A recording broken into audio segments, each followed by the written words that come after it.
룻기를 연속해서 함께 묵상하고 있는데요. 룻기를 읽는 독자들의 이른바 관전 포인트 무엇일까요? 뭐니 뭐니 해도 텅 빈 인생 나오미와 룻은 과연 채워질 것인가? 그들의 무너지고 비어버린 인생은 과연 채워질 것인가? 남편 죽고 아들들 죽고 이삭 줍기로 연명해야 할 그런 경제적 빈곤, 이렇게 힘들더라도 좀 미래가 그래도 좀 밝으면, 그래도 내가 몇 년 참으면 좋아지겠지, 나아지겠지, 이런 미래의 소망이 있으면 또 이겨낼 수 있지 않겠습니까? 그런데 그런 미래도 불투명하기 짝이 없고요. 완전히 무너지고 비어져 버린 이 두 과부 고부의 삶은 과연 채워질 것인가? 무너진 그들의 삶은 복원될 수 있을 것인가? 우리의 모두의 관심사가 아닐 수 없는 것이죠. 그런데 어떻게 됩니까? 우리가 익히 아는 대로 이처럼 무너지고 텅 빈 그들의 인생이었지만 하나님께서 채워가시고 세워가시고 하나님께서 그것을 멋지게 복원시키는 것을 우리가 알고 있죠. 텅 빈 인생을 채우시는 것, 이 텅 빈 인생이 채워지는 그 능력이 어디에서 오나요? 우린 그것이 하나님의 헤세드였다라는 것을 지금까지 살펴보았습니다. 헤세드 뭔가요? 성경에서 사랑으로 번역되기도, 또 자비로, 또는 친절로, 은혜로, 이렇게 다양한 단어로 번역이 되어지는데, 헤세드는 그런 거죠. 그럴 의무가 없음에도 불구하고 윗사람이 아랫사람에게 베푸는 언약적 호의, 기억하시죠? 그럴 의무는 없어요. 그렇게 하지 않아도 누가 뭐라 할 사람이 없는데, 마치 그렇게 안 하면 안 되는 것 마냥 그러면 크게 법에 저촉되기라도 하는 것이냐, 성실하게 호의를 베푸는 것, 이게 헤세드예요. 이 하나님의 헤세드 때문에 우리가 구원받은 것이고, 이 하나님의 헤세드가 있기 때문에 텅 비어지고 무너진 이 두 여인의 삶도 채워짐과 세움을 기대할 수 있게 되는 것이죠.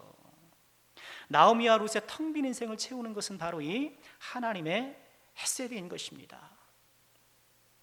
그러면 하나님의 헤세드는 어떻게 나타나는가?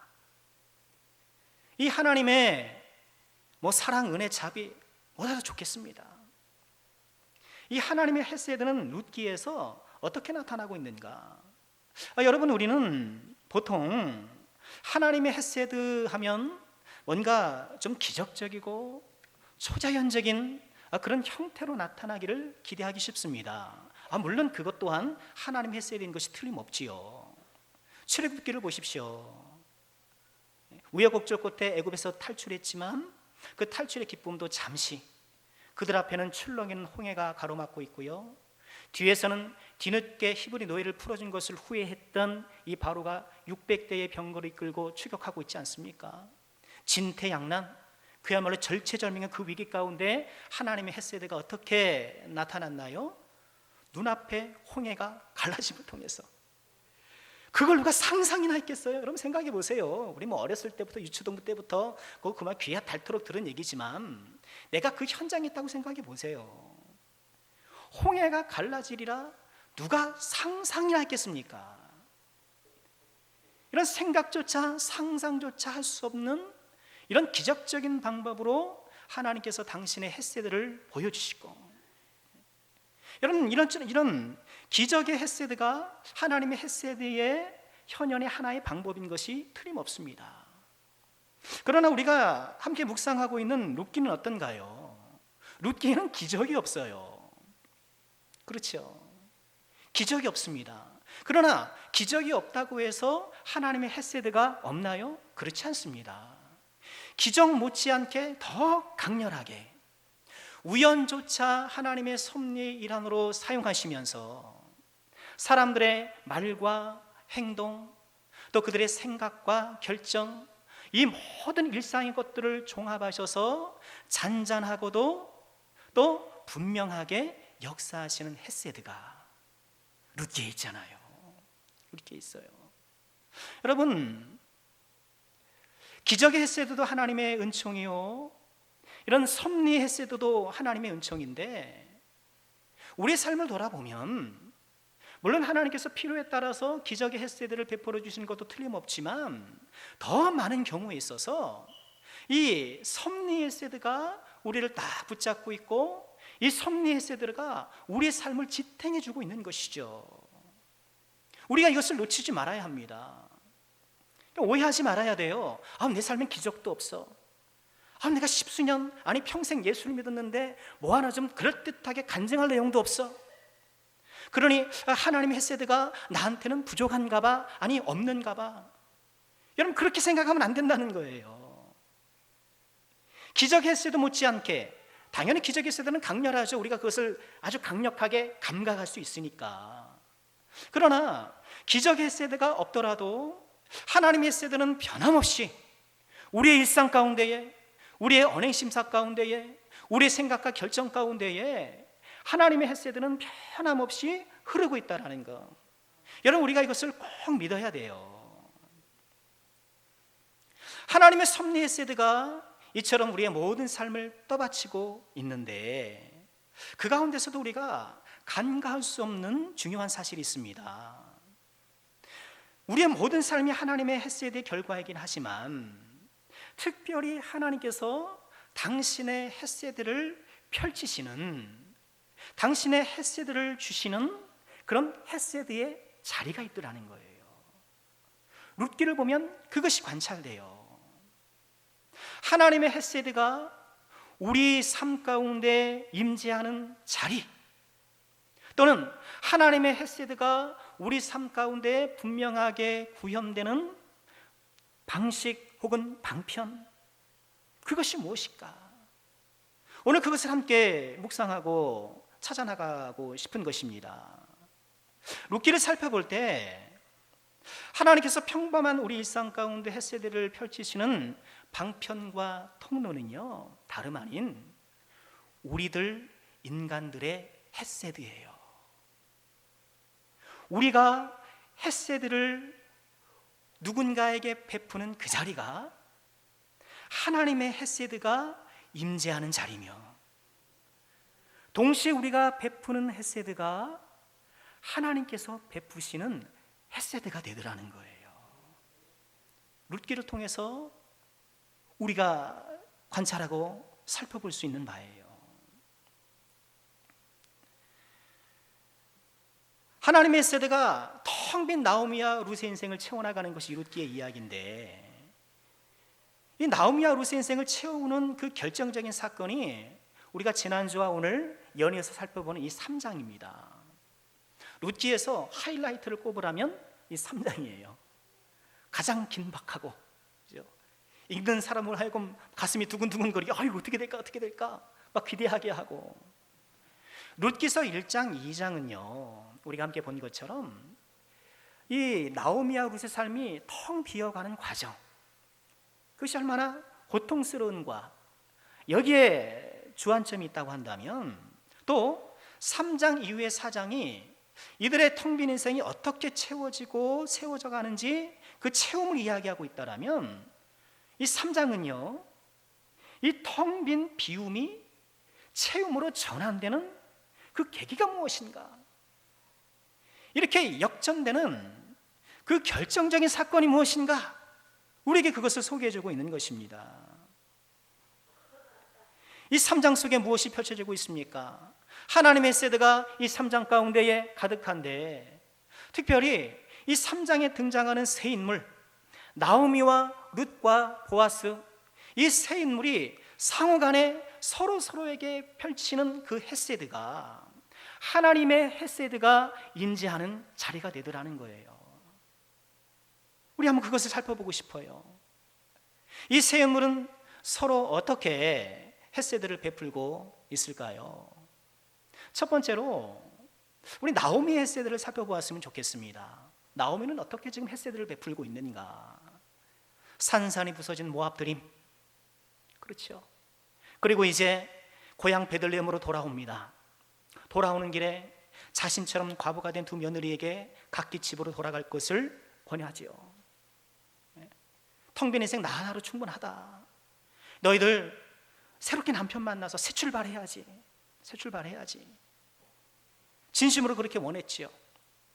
이에 둘째 며느리 오르바는 고향으로 갔고, 근데 첫째 며느리 룻은 거듭된 만류에도 불구하고 시어머니를 붙쫓았고 또 그렇게 두 고부가 베들레헴으로 돌아오게 된 것이죠. 때마침 추수 때에 도착한 덕에 이삭 줍기를 통해서 당장이 급한 불을 끌 수가 있었죠. 그런데 이렇게 이삭 줍기로 당장의 어려움을 해결했다고 하지만 이 시어머니 나오미의 마음에는 여전히 변함없는 그 생각이에요. 이삭 줍기로는 텅 빈 인생을 채울 수 없다는 거예요. 특별히 젊은 며느리 룻이 새 남편을 만나 새 출발을 해야 한다는 그 생각은 변함이 없어요. 처음에 베들레헴으로 발길을 돌릴 때 생각했던 그 생각은 여전히 변함이 없는 거예요. 그래서 어떻게 합니까? 우리가 지난주에 살펴본 것처럼 이른바 타작마당 계획을 세우잖아요. 한밤중에 타작마당으로 며느리를 잘 단장해서 보냅니다. 이것이 나쁜 뜻이 아니라는 것을 지난주에 말씀을 드렸어요. 억지로 보아스를 올가면서 기업물을 의미를 행하도록 하려고 하는 것이 결코 아니라는 것. 성적으로 접근하는 것이 아니라는 거예요. 자, 나오미의 헤세드가 어떻게 나타나고 있는가? 우리 1절을 한번 보실까요? 1절을 보시면 우리 다시 한번 되돌아가서 룻의 시어머니 나오미가 그에게 이르되 내 딸아 내가 너를 위하여 안식할 곳을 구하여 너를 복되게 하여야 하지 않겠느냐. 이게 나오미의 진심이에요. 너를 위해서, 며느리를 위해서 안식할 곳을 구하여 복되게 하여야겠다. 여러분, 이 나오미의 이 말을 진심으로 받아들이시길 바랍니다. 아이고 말은 이렇게 해도 좀 다른 뜻이 있는 것이 아닌가? 그렇게 삐딱하게 우리가 보아서는 안 돼요. 성경은요, 화자의 말이, 어떤 사람이 말을 하면 그 말이 본심과 다를 경우에 그것이 본심과 다르다라고 직접 이야기하든가 아니면 다른 여러 정황상 그 말이 진실이 아니었다는 것을 충분히 알 수 있도록 해줘요. 성경은 그렇습니다. 예를 들면 그래요. 여러분, 가룟 유다가 베다니 마리아가 예수님의 그 머리에 향유를 부으니까 뭐라 그래요? 이 향유를 어찌 300데나리온에 팔지 않느냐? 가난한 사람을 왜 돕지 않느냐? 딱 그러잖아요. 그래서 그것만 보면 이게 정말 가난한 사람을 위한 것인지 어쩐 것인지 좀 헷갈리잖아요. 그러니 성경이 거기에 덧붙여 설명을 해줘요. 요한복음 12장 6절에 그렇게 말씀하죠. 이렇게 말함은 가난한 자들을 생각함이 아니요 그는 도둑이라 돈깨를 맞고 거기 있는 것을 훔쳐감이라. 해설을 해준단 말이에요. 그러니까 성경에서 어떤 누군가 이야기를 하면 우선 우리는 그 말이 진실된 말이라는 것을 알아야 돼요. 그렇게 받아들여야 돼요. 아이고 나오미 지금 며느리 이용해 먹으려고 지금 이렇게 좀 이렇게 달콤한 말 하는 것 아니냐? 그렇지 않다는 거예요. 너를 위하여 안식한 곳을 구하여 너를 복되게 하여야 하지 않냐? 여러분, 나오미의 말은 다른 뜻이 있는 말이 아니고요, 순전히 룻이 평안하도록, 룻이 새롭게 결혼해서 새 출발하도록 그런 진실한 마음이에요. 이 타작마당 계획이 진실하다는 것은요 12절을 보면 더 분명해져요. 12절 보실까요? 참으로 나는 기업물을 짜이나 기업물을 짜로서 나보다 더 가까운 사람이 있다. 이 얘기는 누가 하는 겁니까? 보아스가 해요. 밤중에 깜짝 놀래잖아요. 누가 있으니까. 근데 이 룻이 또 자기 얘기를 하면서 기업물을 짜가 되어주세요 하니까 이 얘기를 하는 거예요. 나는 기업물을 짜가 자있는 건 사실인데 기업물을 짜로서 나보다 더 가까운 사람이 있다라는 거예요. 깜짝 놀랐죠. 룻의 입장에서 보면 보아스가 기업물을 사람인 줄 알고 그렇게 요청을 했는데 아니 기업물을 우선순위가 선순위자가 따로 있다는 거예요. 그런데 이 사실을 나오미가 몰랐을까요? 나오미가 몰랐을까요? 그럴 일 없다는 거예요. 10여 년 동안 모압 지방에서 살다 왔긴 했지만 베들레헴에서 나고 자랐을 나오미가 소위 자기 친척의 촌수를 모른다? 아니 우리 할머니도 권사님들이 아니 집안 내 촌수를 모른다? 말이 돼요? 안 돼요. 시족 공동체로 살아가는 이 문중아의 촌수를 이 나오미가 몰랐을 리가 없는 거예요. 그런데 왜 보아스에게 보내는가? 기업물을 의무를 행하도록 해서 보낸 것이 아니라는 거예요. 왜? 선순위자가 따로 있으니까. 이 선순위자가 나중에 내가 기업 모르겠어 하면 다 끝나는 거예요. 아무 소용이 없는 거예요. 또 기업 모르게 할 목적이 있었다라면 아니 나중에 낮에 찾아갈 일이죠. 정중하게 이렇게 형편이 어려우니 율법의 의무를 잘 수행해 주세요 라고 이렇게 정중하게 요청할 일이지 뭐 단장을 하면서 한밤에 이렇게 타작마당으로 보내는 이런 요란을 떨 필요는 없었던 것이죠. 이는 그거예요. 나오미는 지금 타작마당으로 룻을 보내는 이유가 순전히 룻의 새 출발을 위해서, 그의 미래가 평안하고 안식을 누리시기 위해서, 결혼하기 위해서 지금 보내고 있는 거예요. 그럼 룻이 결혼하고 제가 하게 되면 나오미는 어떻게 될까요? 나오미는 어떻게 될까요? 그걸 생각하지 않고 있는 거예요. 이게 나오미가 룻에게 베푼 헤세드예요. 이게 헤세드예요. 자신의 미래는 어떻게 될지 지금 그게 중요한 게 아니라는 거예요. 지금 이 어린 나이에 가보게 된 이 며느리를 어떻게든 좀 좋은 사람 만나서, 좀 풍요롭고 너그러운 사람 만나서 그의 모든 인생을 보상받고 좀 다시 한번 새롭게 채워지고 세워지기를 소망하는가. 나오미의 헤세드는 이런 헤세드였어요. 그럼 룻의 헤세드는 어땠을까? 룻의 헤세드는 어땠을까요? 타작마당으로 내려가라는 시어머니의 말을 룻은 순종해요. 그렇죠? 우리 6절에서 보았잖아요. 타작마당으로 내려가서 시어머니의 명령대로 다 행하니라. 목욕하고 새 옷 입고 발치에 가서, 보아스의 발치에 가서 사만 누워요. 그런데 룻의 이 행동은 좀 의아하지 않나요? 지금 나오미가 가서 청혼하라고 보내는 건데 네 알겠습니다 하고 간단 말이에요. 의아하죠? 왜요? 처음에 베들레헴으로 올 때에 너희들 새 출발해라, 고향 가서 새롭게 만나라고 했을 때에 아주 단호하게 거절했거든요. 루키서 1장 16절 이하죠. 어머니를 떠나면 어머니를 따르지 말라고 강권하지 마세요. 어머니께서 가시는 곳에 나도 가고 어머니께서 머무르시는 곳에 나도 머물고, 어머니 백성이 나의 백성, 어머니 하나님 나의 하나님, 어머니 죽으시는 곳에서 나도 죽고 같이 묻힐 것입니다. 내가 죽는 일 외에 어머니를 떠나면 여호와께서 내게 벌을 내리시고 더 내리시길 원합니다. 뭐 어떻게 여기 할 말이 없잖아요. 이렇게 단호하게 새 출발할 것을 거절했던 룻이 아니 지금 왜 마음이 바뀌어서 청혼하러 가고 있을까? 왜 가고 있을까? 보아스를 봤더니 아이고 눈이 번쩍 띄었나요? 인품도 좋고 야 저렇게 많은 저 사람을 보니까 야 내가 잘못 생각했구나. 취소. 그렇게 보아스가 매력적이어서 보아스에게 호가닥 반해서 이렇게 태도를 바꾼 걸까요? 그렇게 보이지 않아요. 10절을 보면 본문이죠. 보아스가 이르되, 그가 보아스죠. 내 딸아 여호와께서 내게 복 주시기를 원하노라. 내가 가난하건 부하건 젊은 자를 따르지 아니었으니 내가 베푸니 내가 처음보다 나중에 더하도다. 보아스가 룻을 칭찬하는 내용인데, 보아스가 룻을 뭐라고 불러요? 내 딸아. 내 딸아. 시종일관 내 딸아라고 불러요. 나오미 시어머니도 룻을 내 딸아라고 부르고, 보아스도 내 딸아라고 룻을 부르는 것으로 보아 이 나오미와 보아스가 비슷한 세대라는 것을 우리가 알 수 있어요. 그렇죠? 나이가 비슷한데, 그렇죠? 한 대여섯 살 차이 안 나는데 내 딸아 뭐 이럴 수는 없는 것 아닙니까? 그러니 보아스와 이 시어머니 나오미가 비슷한 세대의 사람이란 말이에요. 그러니 룻의 입장에서는 아버지뻘 되는 세대 사람이란 말이죠. 과연 그런 사람에게 남자로서의 매력을 느꼈을까? 목사님, 나이는 숫자에 불과해요. 요즘 나이는 숫자에 불과해요. 뭐 그럴 수도 있겠죠.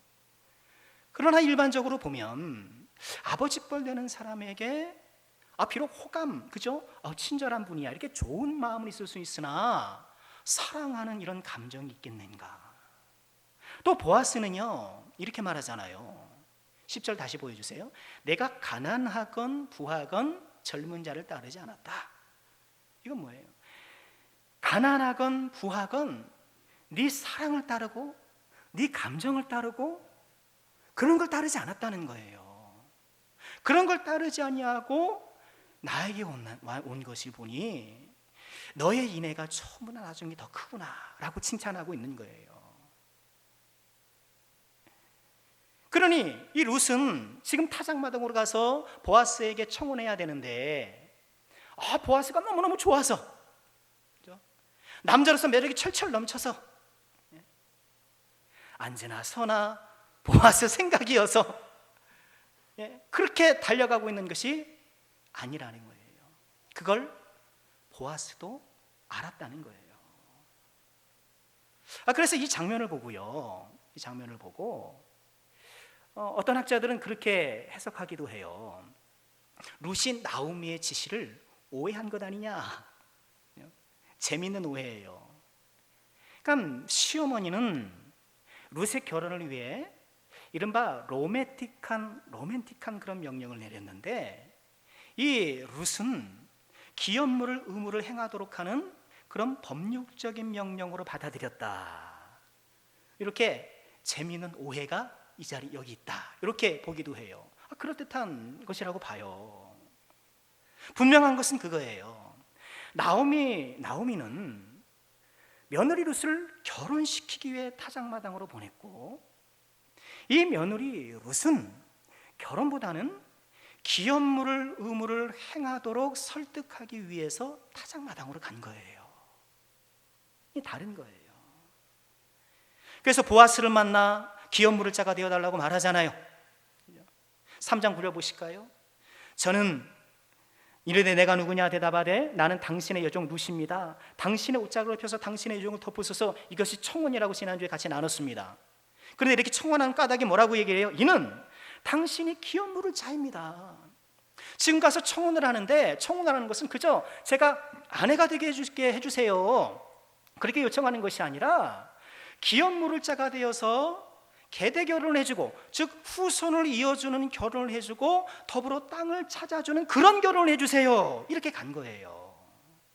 나오미는 결혼에 초점이 있더라면 이 룻은 뭐에 초점이 있어요? 기업물임에 초점이 있는 거예요. 생각해 보세요. 어두운 밤에 그 밤에 찬바람을 헤치고 타작마당으로 내려가는 그 룻의 마음이 어땠을까요? 남자들의 타작마당으로 지금 여자가 내려가잖아요. 점잖은 사람인 건 틀림없지만, 인품 있는 사람인 건 틀림없지만 아버지뻘 되는 사람의 그 발치에 누워가는 그 심정이 어떻겠느냐는 거예요.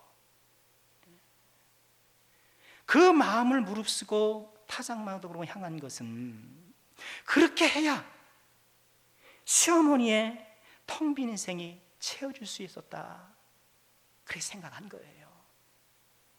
가난하건 부하건, 그죠? 가난하건 부하건 젊은 자를 찾을 수 있었지만 자기 감정에 따라, 사랑에 따라, 소위 말하는 그런 사랑에 따라서 언제든지 자기의 미래를 펼쳐나갈 수 있겠지만 그런 자유로운 자기의 미래를 포기하고 타작마당으로 내려가는 거예요. 이것이 룻의 헤세드예요. 보아스가 칭찬하잖아요. 너의 처음 헤세드보다 나중 헤세드가 더 크다. 너의 처음 인애, 이 헤세드거든요. 너의 처음 인애보다 내가 베푼 인애가 처음보다 나중이 더하다. 처음 인애가 뭡니까? 시어머니를 붙잡기를 결심해서 이삭 죽기를 하면서 봉양했던 그 처음 헤세드, 그것도 귀하지만 뭐가 더 귀하다라는 거예요? 이처럼 젊은 여인의 몸으로 자신의 미래를 포기하고 얼마든지 자유로운 선택을 할 수 있음에도 불구하고 시어머니를 위해서 타작마당으로 내려갔던 그 인애가 더 귀하다는 거예요. 시어머니는 며느리의 인생을 채워주기 위해, 또 며느리는 시어머니의 인생을 채워주기 위해 서로의 미래를 내려놓는 이 헤세드, 이 3장이 헤세드의 자리예요. 그럼 보아스의 헤세드는 어떠했을까? 보아스는 시종일관 헤세드의 화신이에요. 그렇죠? 2장에서도 룻이 이삭을 주러 왔을 때에 무리한 부탁을 하잖아요. 배는 사람 쫓아다니면서 이삭 죽게 해주세요. 그런 게 없잖아요. 저 떨어져서 해야지. 그런데 보아스가 이 룻을 긍휼히 여겨서 그런 특혜를 베풀어 줘요. 그리고 지금 어두운 타작 마당에서도 보아스는 여전히 헤세드의 사람으로 있습니다. 어두운 밤에 남자 혼자 자고 있어요. 근데 한 여인이 은밀히 찾아왔잖아요. 어둠을 핑계 삼아, 은밀함을 핑계 삼아 자신의 욕구를 만족하는 방식으로 일을 처리할 수도 있었잖아요. 누가 뭐라 그럴 거예요? 누가 먼저 찾아왔는데. 그런데 룻을 함부로 대하지 않아요. 여호와의 날개 아래 보호받으러 오는 것처럼 이 본인의 옷자락 날개죠. 본인의 옷자락 안에 들어온 이 여인을 따뜻하게 그리고 정결하게 의롭게 품어줘요. 보아스 참 멋있죠. 누구라도 어떻게 보면 넘어질 수 있는 상황이었지만 그 의로움을 잃지 않고 정결함을 잃지 않고 의롭게 지금 일을 처리해요. 보아스는 룻의 청을 들어서 기업물을 의무를 행하기로 다짐합니다. 그런데 아까 살펴본 것처럼 문제가 있어요. 뭐예요? 기업물을 선순위자가 있단 말이에요. 그 책임을 가져간 촌수가 더 가까운 사람이 있단 말이에요. 그러니 어떻게 해요? 그 사실을 밝히는 거예요. 사실은 나보다 기업물을 선순위자가 있다. 그러니 날이 밝으면 그 사람의 의사를 물어서 그 사람이 혹시 기업물을 의무를 감당하지 않는다고 한다면 내가 살아계신 하나님을 두고 맹세하노니 내가 감당하마. 그렇게 약속해 주고 있는 거예요. 그러니 어두운 타작마당에서 보아스는 시종일관 의로움을 잃지 않아요.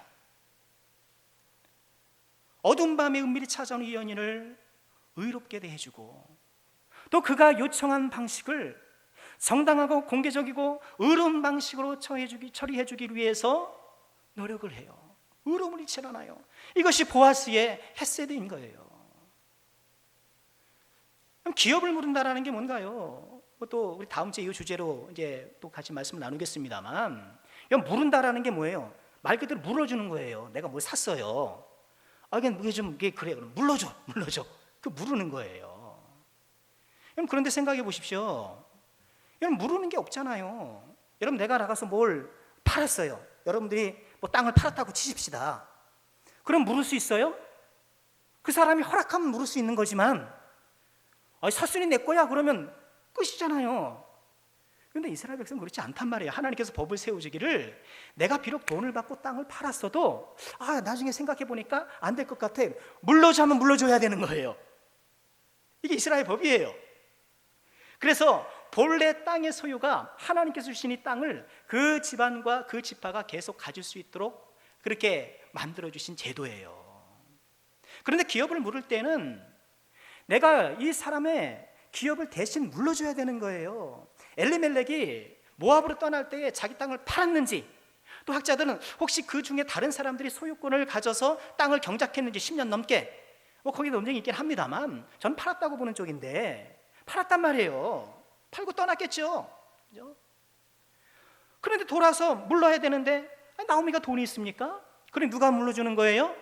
보아스가 물러주는 거예요. 누구 돈으로? 보아스 돈으로.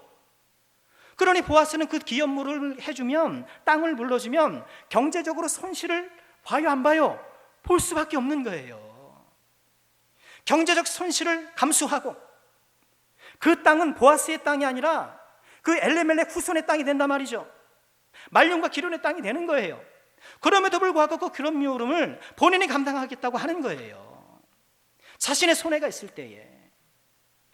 여러분, 우리가 가장 주저할 때가 언제입니까? 햇세드를 베푼다라는 것을, 우리가 그래야 된다는 것을 모를 사람이 어디 있고 거기에 동의하지 않을 사람이 어디 있겠습니까? 근데 가장 멈칫멈칫하는 순간이 언제예요? 경제적으로 손실이 있거나 그럴 때 멈칫멈칫하는 거예요. 마음이야 베풀어주고 뭐 다른 거야 뭐 해주고 그런가 못 해주겠습니까만, 경제적인 것, 돈이라는 것이 탁 서게 되면 생각을 달리 해보는 거예요.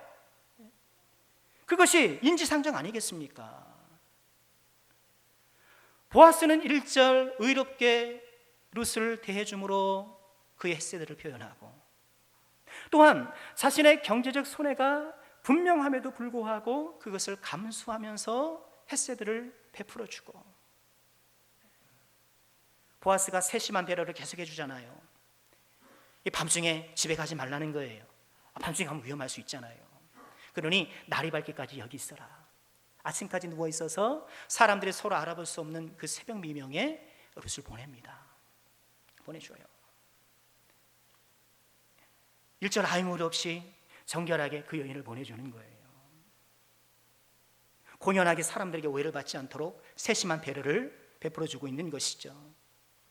그리고 뭘 해줍니까? 오늘 3장 15절에 보니까 보아스가 겉옷을 가져와라 그러면서 겉옷을 펴게 하고서는 거기다가 보리를 6번 데워줍니다. 왜 주는 걸까? 왜 주는 걸까? 아니, 나오미와 룻의 가정이 원체 가난하니까 온 김에 내가 보리를 좀 더 줘서 보낸다, 이런 선심 쓰는 걸까요? 나쁘게 이 본문을 파악했던 사람들은 봐라, 이거 접대 비용이다, 이렇게 얘기하는 사람도 있어요. 결국 그렇지 않죠. 이 보리 6대를 준 이유가 뭘 것인가? 그 이유를 우리는 17절에 찾을 수 있어요. 17절 보실까요? 이르되 그가 내게 이 보리를 6번 데워주며 이르기를 빈손으로 시어머니에게 가지 말라고 했습니다. 빈손으로 시어머니에게 가지 말라고 했습니다. 그러니 이 지금 룻에게 데워준 보리는 룻에게 주는 거예요? 나오미에게 주는 거예요? 나오미에게 주는 거예요. 지금 왜 줄까? 왜 줘요? 본인이 지금 룻이 말한 것처럼 기업 물을 자가 되어서 자신의 의무를 다하겠다라는 그런 다짐의 표시예요. 지금 청혼하러 온 이 룻을 내가 적법한 절차에 따라서 아내로 맞이하겠다라는 일종의 결혼 지참금의 선불이라고나 할까요? 그 일부를 그렇게 해석하는 거, 그것이 가장 정확한 해석인 것으로 보여져요. 그래서 나오미에게, 지금 이 룻의 실질적인 어머니 역할을 하고 있는 나오미에게 자신의 의지를 보리 6대로 분명하게 표시해주고 있는 거예요. 제가 분명히 약속대로 행하겠다라는 거예요. 보아스의 햇세드예요. 사실처럼 나오미는 룻에게, 룻은 나오미에게, 보아스는 이 두 사람에게 이 서로 지금 햇세드를 베풀어주고 있는데, 여러분 생각해 보세요. 지금 이렇게 가난한 이 사람들이, 또 이 보아스가, 이 세 사람들이 햇세드를 서로 이렇게 주고받는 이 과정을 하나님이 보시고 가만히 계시겠냐는 거예요. 우리가 봐도 정말 훌륭하구나, 우리 죄인이 봐도 참 대단하구나, 그렇게 보는데, 이렇게 서로 간에 햇세드로 서로 감싸주고 있는 이 사람들을 보면서 어찌 하나님께서 당신의 햇세드를 이 자리에 보내주지 않겠냐는 거예요. 지금 나무야 룻과 이 보아스는요, 그들의 햇세드를 통하여서, 서로를 위한 햇세드를 통하여서 지금 하나님의 햇세드가 임하는 그 자리를 마련하고 있는 거예요. 여러분 어떤가요? 나의 삶에는 하나님의 햇세드의 자리가 마련되어 있는가? 하나님의 햇세드가 자리할 그 자리가 나의 심령과 삶 속에 있는가? 하나님의 햇세드는요, 자격 없는 자에게 주시는 거예요. 그렇죠? 자격 없는 자에게 주셔요. 동시에 하나님의 햇새들을 주실 때는 자격이 있는가를 살피기도 하세요. 아브라함에게 아들을 바치라고 시험하시면서 하나님을 사랑하는지 안 하는지 그걸 확인하시고 복을 또 주시는 것처럼 하나님의 햇새들은 기본적으로 자격 없는 자에게 베풀어 주시는 것이기도 하지만 동시에 우리가 하나님의 햇새들을 받을 수 있는 그런 자격을 갖추도록 동기하시기도 하셔요. 여러분, 우리가 구원받은 것, 하나님의 자녀가 된 것은 뭐예요? 자격이 있어서예요? 없어서예요? 있어서죠? 대답해 보세요. 그렇죠? 마스크를 꼈으니 다 대답하신 거로 간여하겠습니다. 우리는 자격 없이 하나님의 구원을 받은 것이 틀림없는데, 그러나 이후에 우리의 삶을 이끌어 가실 때는 어떻게 이끌어 가셔요? 자격 없음에도 불구하고 햇새도 주시기도 하고, 때로는 자격을 구비하게 하사 햇새기를 주시기도 하고, 어떤 분은 이것을 무자르듯이 잘라요. 어떻게 얘기하시냐 하면, 우리가 구원받는 것은 그저 하나님의 전폭적인 은혜고 구원 은혜 이후에 우리가 복받는 것은 나의 노력이다, 이렇게 생각하는 사람들이 잘못 생각하는 거예요. 우리가 구원받는 것은 당연히 하나님의 전적인 은혜죠. 틀림없죠. 그러나 구원 이후에도 우리는 자격 없음에도 불구하고 베풀어 주시는 혜택을 여전히 받고, 또 때로는 자격을 갖추게 하사 주시는 그 햇새들을 여전히 받으면서 하나님께서 이 두 가지를 병행하고 교체하고 하나님의 지혜 가운데 이것을 조화롭게 하셔서 우리를 이끌어가는 거예요. 여러분, 우리가 받은 은혜 가운데 내가 하나님의 자녀가 된 구원의 은혜 이후에 이 세상을 살아오면서 모든 것을 내가 자격을 갖춰서 받았습니까? 그런 사람이 어디 있습니까? 내가 다 기도한 대로 받았습니까? 천만에요. 여전히 자격 없지만 은혜 베풀어 주고, 또 어떨 때는 우리에게 자격을 갖추도록 하셔서 은혜 베풀어 주시고, 이렇게 하나님께서 우리에게 은혜와 이 햇새들을 베풀어 주심을 통하여서 우리의 삶을 전진시키시고 우리의 삶을 이끌어 가시는 거예요. 이게 하나님의 지혜인 거예요. 그러니 우리가 해야 할 일은 무엇입니까? 우리가 할 일이 뭐래요? 나의 심령과 삶 속에 꾸준히 하나님의 햇새들의 자리를 마련하는 것, 하나님의 햇새가 임하도록 계속해서 나의 심령과 나의 삶 속에 나 또한 햇새들을 펼침을 통하여서, 햇새들을 베풀음을 통하여서, 그렇게 하지 않아도 되지만 마치 언약적인 의무가 있는 것처럼 누군가에게 은혜와 사랑과 친절과 그런 자비를 베풀음을 통하여서 하나님의 햇새가 나의 심령과 삶 속에 임하도록 그 자리를 마련하는 것, 그것이 우리가 해야 할 일인 것이죠. 마지막으로 이것을 한번 생각해 보고 싶습니다. 지금 이 세 사람이 서로 햇새들을 베풀면서 하나님의 햇새들을 마련하고 있잖아요. 그러면 이렇게 서로가 서로에게 햇새들을 베풀게 된 그 마음의 동기는 무엇일까? 아니, 왜 이렇게 서로 햇새들을 베풀지? 이 햇새들을 베푸는 마음의 동기는 무엇일까? 여러분, 뭐라고 생각하십니까? 저는 그것이 긍휼이라고 묵상돼요. 서로가 서로를 긍휼히 여기는 것. 젊어 과부가 되어서 고생하는 이 며느리가 이삭 줍기로 크게 쓰고 수고하는 모습을 보니까 그 긍휼히 여겨지는 거예요. 누구 하나 기댈 것 없는 이 늙은 시어머니가 홀로 외롭게 그 노릇 살 거 생각하니까 긍휼히 여겨지는 거예요. 오죽했으면 이 어두운 타작마당에 여인의 몸으로 남성의 옷자락에 들어올까? 긍휼히 여기는 거예요. 긍휼히 여기는 거. 이런 긍휼히 여김을 통하여서, 이 긍휼을 통해서 햇새가 나온다. 여러분, 저는 그렇게 묵상할 수밖에 없어요. 룻기에는 긍휼이라는 단어가 등장하지 않아요. 그러나 그 어느 성경보다 긍휼이 가득한 이야기, 긍휼이라는 단어는 없지만 긍휼이 무엇보다 가득한 것이 룻기. 여러분, 이 룻기를 바라보면서 우리를 돌아보지 않을 수 없는 것입니다. 긍휼이라고 말은 많으면서, 사랑이라고 말은 많으면서 정작 사랑이 없는 우리의 모습을 돌아보게 되는 것이지요. 긍휼히 여기십시오. 남편을 긍휼히 여기시고, 아내를 긍휼히 여기시고, 자녀를 긍휼히 여기시고. 예수님이 그러셨잖아요. 긍휼히 여기는 자는 복이 있나니 저희가 긍휼히 여김을 받을 것이요, 긍휼히 여긴 자에게 긍휼을 베푸시는 것이요, 자비를 베푸는 자에게 자비를 베푸는 것이며 헤세드를 베푸는 자에게 헤세드를 베푸시는 거예요. 말씀 마치겠습니다. 노아의 홍수, 요 며칠 비가 막 내려서 또 물난리 난 데도 있는데 40주야로 비가 내렸잖아요. 그러니 온 천하가 물에 잠깁니다. 비가 그치니까 노아는 물의 감소 여부를 확인하기 위해서 비둘기를 날려보내요. 근데 비둘기가 얼마 지나지 않아서 다시 돌아와요. 왜 돌아왔죠? 창세기 8장 9절은 이렇게 전해요. 온 지면에 물이 있으므로 비둘기가 발붙일 곳을 찾지 못해서 돌아왔다. 발붙일 곳을 찾지 못해서 돌아왔다. 하나님께서 우리에게 헤세드의 비둘기를 보내주셨는데 이 헤세드의 비둘기가 우리의 심령과 삶 속에 발붙일 곳을 찾지 못하고 돌아올라가는 거 아닌가? 전 그렇게 좀 적용을 해보았는데 하나님의 헤세드가 발붙일 곳이 없어 왔던 곳으로 돌아가고 있는 것은 아닌가?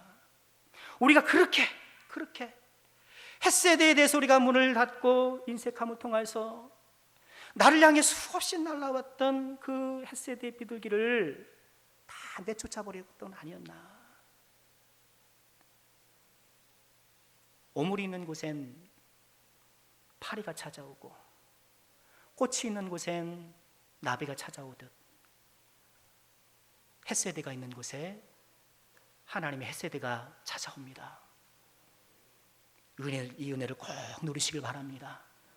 하나님의 헤세드가 우리의 텅 빈 인생을 채우시고 무너진 인생을 세워나가시도록 오늘 우리는 헤세드의 자리를 마련해야 되겠습니다. 긍휼히 여기십시오. 불쌍히 여기십시오.